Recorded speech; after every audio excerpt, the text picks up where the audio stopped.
Hai, balik lagi di channelnya kita, di channel 3M yang udah absen lama banget selama pandemi COVID-19 ini. Di video terakhir kita yang ngumpul bertiga, sekarang baru kita bisa sama-sama lagi karena memang banyak banget kendala-kendala yang mungkin juga kita hadapin masing-masing. Terus juga kondisi Jakarta sekarang PSBB yang ternyata makin hari makin diperpanjang terus waktunya, dan makin juga terus bertambah pasien COVID-19 ini di Jakarta dan di Indonesia. Jadi ya mungkin banyak hal yang membuat kita juga jadi susah untuk bisa ngebuat konten bareng-bareng sama Kakak Mary, sama Farah juga. Dan baru kali ini juga kita punya kesempatan untuk bisa sama-sama, karena kemarin juga mungkin Kakak Mary-nya lagi sibuk sama kerjaan, karena memang selama PSBB ini Kak Mary masih terus WFH ya Kak? Yes, WFH. Terus juga Farah masih sibuk juga dengan penjualan APD-nya. Sampai dengan sekarang masih, Far? Udah banyak yang beres, jadi sekarang lagi free. Lagi banyak santainya. Ya, yang kayak aku yang pengangguran, nggak punya kerjaan, diem-diem aja di rumah. Tapi sebenarnya di video yang kali ini kalian nanti boleh kasih apa, Farah? Like, comment, and share.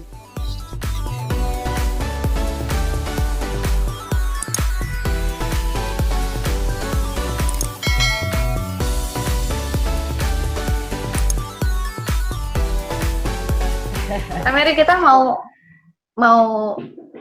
bahas apa nih di video kali ini?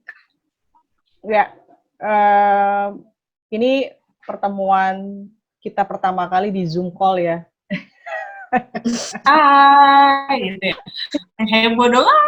Kali. Dan udah lama banget gak ketemuan ya. Sejak kita masa karantina masing-masing. Di video kali ini sebenarnya kita ingin sharing ke teman-teman subscriber terutama dan baru yang mau bergabung ke YouTube channel kita. Apa yang kita rasain, terutama gue sebagai karyawan yang di salah satu event organizer yang bisnisnya sekarang sudah pasti jatuh. Kita banget kena dampak ya. Ya kata sama pemerintah. Kita bertiga ya semuanya kena dampak. Dampak Tapi yang pasti semua orang. Bisnisnya emang udah pasti pengaruh banget kena event organizer, karena event organizer sendiri kan pasti ngurusin secara event offline yang ujung-ujungnya pasti harus ketemu beberapa orang dan banyak orang. Itu banyak banget yang di cancel, postpone sampai nggak tahu ini kelar corona kapan. Secara personal, waktu kemarin gue masih di karantina hari sampai ke 30 hari, gue masih di kos-kosan. Yang efeknya tuh berasa banget ke dalam pikiran. Pikirannya kenapa? Ya setiap hari lu melakukan aktivitas cuma sendiri, nggak ada teman ngobrol, ketemu cuman kasur, tembok, lemari. Tapi proses selama 30 hari itu emang intensnya ke dalam pikiran dan jiwa sih sebenarnya. Yang gue rasain tuh banyak hal ya di pikirannya, negatif juga pasti banyak masuk ke dalam otak juga. Ini sering mengalami halusinasi nggak, coba jelaskan ke kita? Namanya sendirian kan halu. Kalau halu sih, halunya nggak terlalu sih Nur, cuman lebih ke pikiran yang kadang, nih sampai kapan sih ya Tuhan, cuman kayak langsung kayak merana, menangis diri sendiri, yang kayak ngerasa, oh sedih lah jatuhnya sampai ya. segini efeknya ya, kayak cobaan apa lagi sih yang kita kan semuanya juga nggak tahu ya, ternyata ada wabah virus corona yang tiba-tiba datang yang kita nggak ada ekspektasi apa-apa, dia datang dan merusak perekonomian sampai dengan datang acak-acak lagi. Iya, merusak kantong. Tahu yang dipikirin tiap hari adalah gimana cara lu survive tiap hari dalam kos. Itu. Itu berasa banget karena yang gue yang waktu kemarin gaji terakhir full aja, ini gue tinggal segini ya. Masih syukur-syukur akhirnya tahu nggak gue melakukan hal sebelum ada puasa nih, gue jujur aja. Sebelum ada puasa, gue melakukan puasa. Puasa gue adalah setiap pagi gue makan roti sama teh manis. Pagi-pagi gue tetap olahraga untuk membuat fisik gue tetap bagus, senam, apapun lah itu, bergerak yang penting. Sorenya, habis buka maghrib, baru gue makan nasi. Luar biasa. Tapi nggak akan kurus ya? Efek perutnya tetap berasa, Nur. Udah nggak bisa. Gue kirim fotonya. Oke, baiklah. Ternyata gue nggak pernah ya, selama ini hampir umur gue 38 tahun ini, gue nggak pernah puasa. Tapi itu yang gue rasain adalah gue ngambil hikmahnya lagi. Oh begini yang dirasakan sama orang-orang yang ya kan gue agamanya kan muslim, yang dirasakan muslim ternyata emang banyak hikmahnya, banyak yang gue rasain. Gue mesti merasa kayak langsung apa ya, rasa bersyukur banget lah bisa menikmati puasa juga gitu. Hemat banget emang, irit. Jadi itulah ya, lu di posisi gue tuh kemarin yang di kos-kosan memikirkan bahwa gimana caranya bisa survive, gimana caranya sampai, gue tuh belum sampai dasar 30 hari ke depan kemarin tuh belum tahu bayangan kantor tuh mau berapa salary yang akan diberikan sama kalian, itu gue belum tahu, tapi gue prepare doang kemarin tuh, akhirnya gue harus menghemat, just in case kalau tiba-tiba ada pengurangan gaji, tapi bener kan akhirnya manajemen memutuskan, oh ya gaji dikurangi, karena memang kan WFH nggak ada pemasukan juga di kantor. Ya gitulah pokoknya. Yang dirasain adalah yang kita harus survive itu tuh perihnya adalah gue pada saat-saat kemarin pengen ngebantuin banget orang-orang yang kekurangan, yang gue lihat berita kanan kiri, sampai ada yang maaf sampai ada yang sakit, meninggal.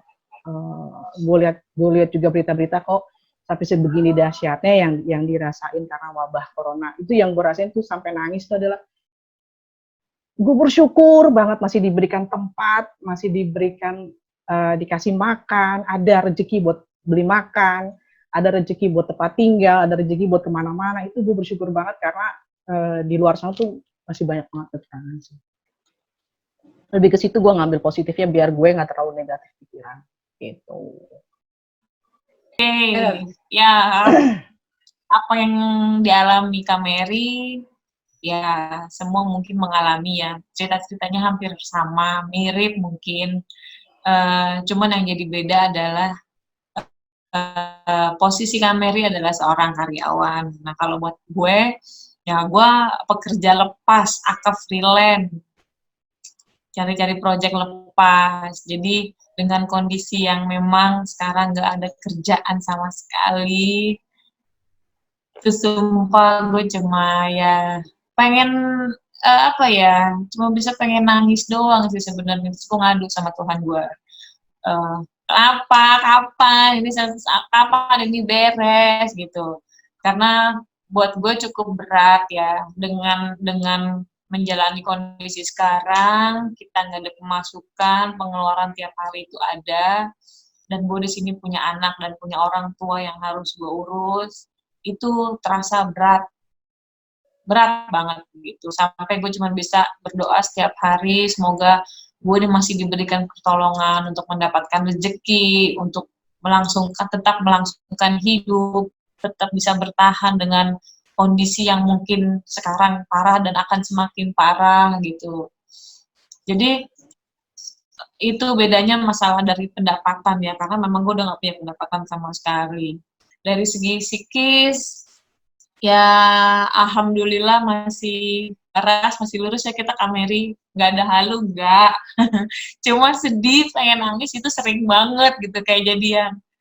Jadi dibilang rapuh, mungkin kita jadi rapuh ya dengan keadaan yang kayak sekarang, tapi kita memang harus motivasi diri kita gimana caranya kita harus tetap kuat gitu ya, yakin kita punya Tuhan yang nggak mungkin membiarkan kita terpuruk dengan masalah yang mungkin kita nggak bisa jalankan. Tapi alhamdulillahnya dengan kondisi yang sekarang, ya alhamdulillah gue masih punya saudara-saudara yang kakak beradik gue yang punya urusan dagang. Dalam masa-masa krisis ini, Mm-hmm. yang momen yang pada saat lu kemarin sempat klimaks, lu bilang mau nangis, itu karena apa? Karena gue ngerasa gue gak berdaya, Kak. Ya Allah, jadi yang bikin gue kadang memang pengen nangisnya itu dengan kondisi yang gue gak bisa ngeliat nyokap gue bertanya, Rah, besok makan apa? Rah, air habis, beli air enggak? Itu loh Kak, yang menjadi gue mau ngomong apa gitu, nggak ada uang pasti gue ngomong, nggak ada duit mah nanti sabar ya gitu. Nyokap gue tuh yang cuman mama padahal udah berdoa gitu, karena kan gue di rumah kan masalahnya masih ada orang tua yang bisa gue discuss ya Kak. Mama udah berdoa gitu, nanti rezekinya dari mana Allah kapan. Terus gue disitu yang gue cuman berbalik lagi gimana caranya gue harus ngingetin ke nyokap yang sabar gitu. Kita berdoa gimana caranya nanti Allah yang punya rencana balasannya kapan gitu ya, mudah-mudahan dari segala kesusahan pasti ada jalan keluar, ada pertolongan. Jadi gimana caranya dari posisi terpuruk kita ngebangkitin hati kita lagi untuk yakin gitu pertolongan Allah itu pasti ada, sesusah-susah apapun gitu ya. Itu yang membuat gue untuk semangat. Jadi sharing yang menyokap, kadang kan yang namanya orang tua ya yang gimana nih nggak ada beras, nggak ada air gitu kan. Itu kalau gue udah dengar kayak gitu terus nyokap gue yang sedih terus dia sakit, obat mama udah habis, itu Kak yang membuat gue yang ya Allah gitu, kasih dong gue rezeki gitu, tolongin gue dengan pertolongan yang memang mungkin lo bisa turunkan dengan caramu. Gue sampai yang ya jadi keimanan jadi langsung drastis meningkat lah ya kan. Berasa banget dicoba ya. Meningkat, dan di situ gue ya alhamdulillah jadi mendekatkan diri itu lebih rutin gitu ya, karena kan memang ya gue nggak ada tempat berlindung lagi, gue nggak ada tempat memohon dan meminta. Sometimes gue berpikir untuk pinjam teman sama kesini gitu ya, tapi gue juga cukup sadar diri mereka juga lebih kesusahan, posisinya sama kayak gue. Orang-orang, teman-teman yang dekat sama gue, even gue tahu dia orang ada gitu, tapi gue gak mau yang coba memohon-mohon sama orang, karena daripada gue mencoba untuk meminjam dan gak dikasih, gue sakit hati gitu loh, nanti jadinya gue murka. Lebih baik gue diam, dan kayaknya lebih indah dan nikmat gitu gue ngerasain kesusahan gitu. Apalagi yang namanya sekarang sampai puasa, kadang gue mau sahur aja nyokap gue nanya, masak apa? Udah telur aja. Udah tuh telur, Indomie, rutin tuh Kak.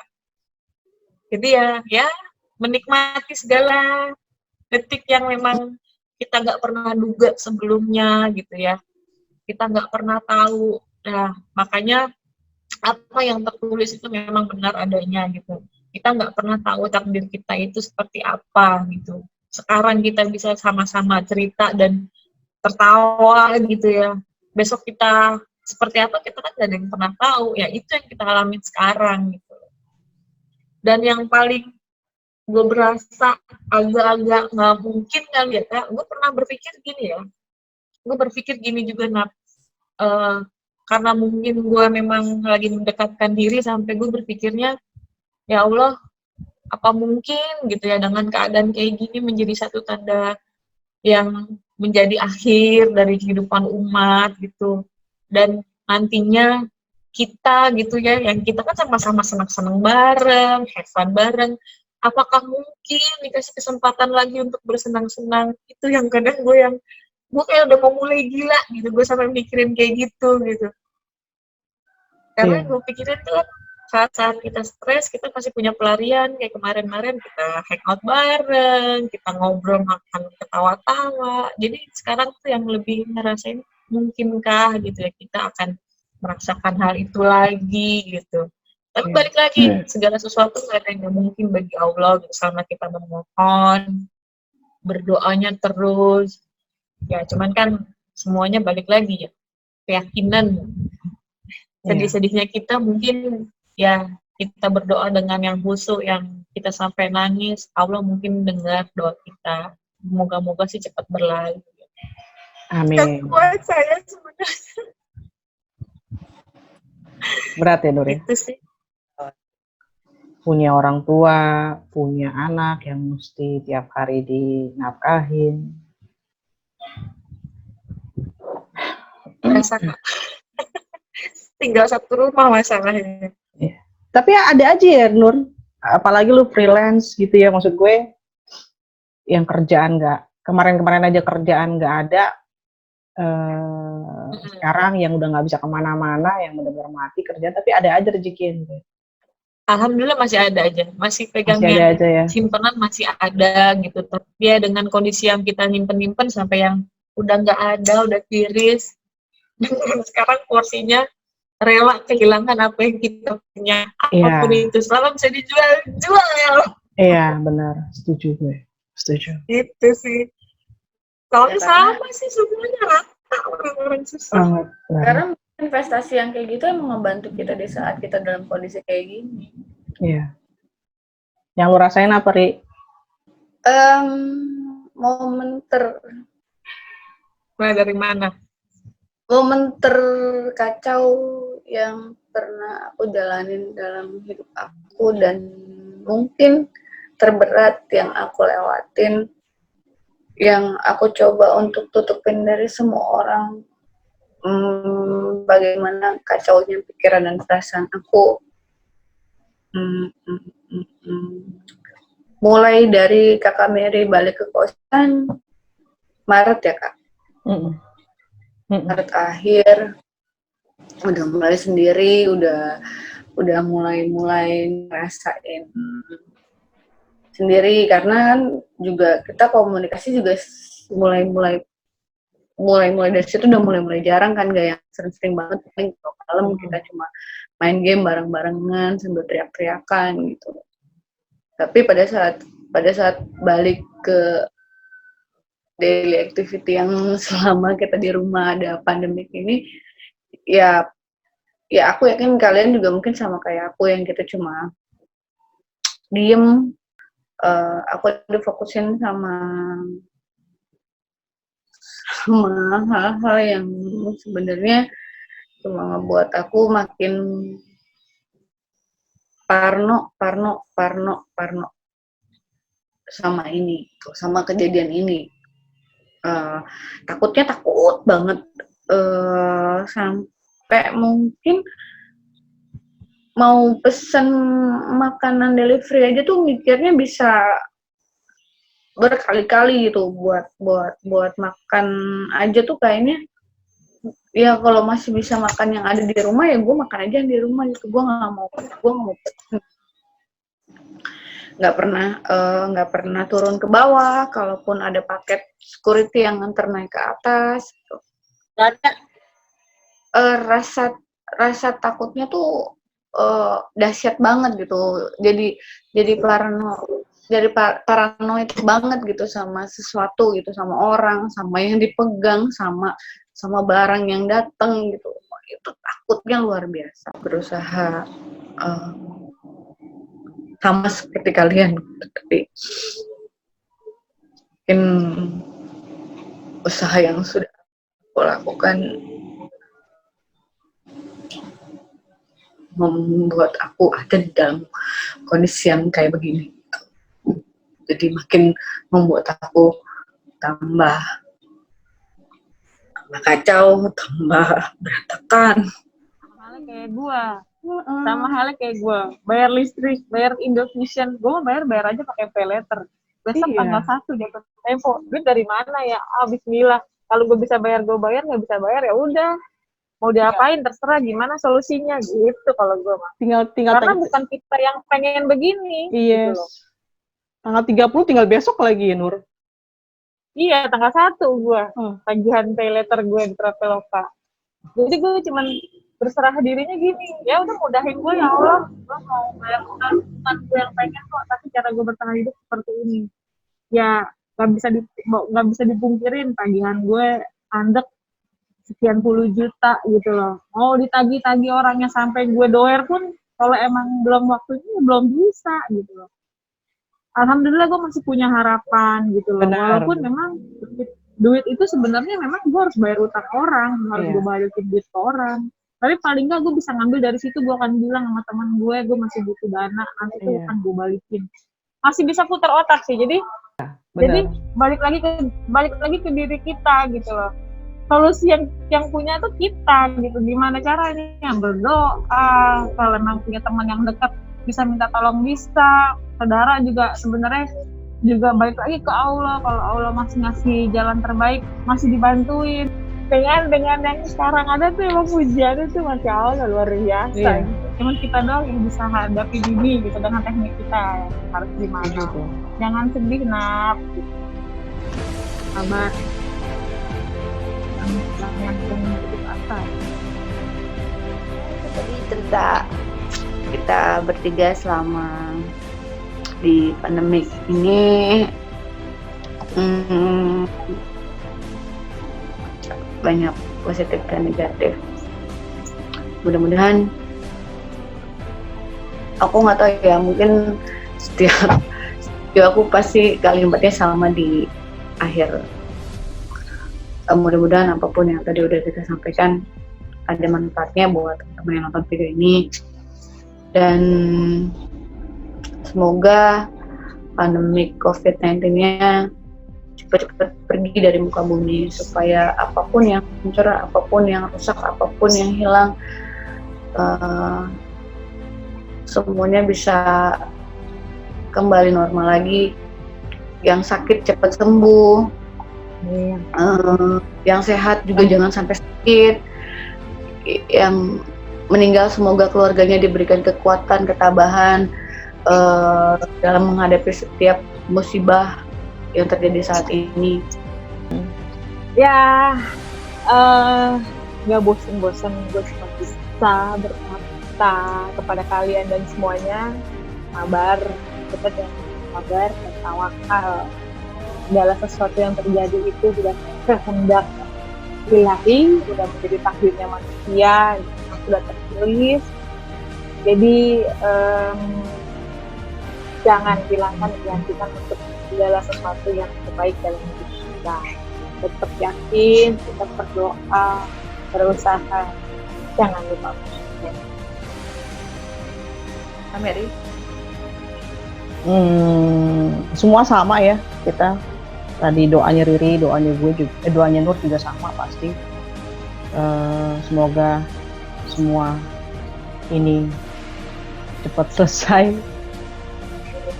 Dapat pekerjaan lagi Riri buat nge-MC-nya.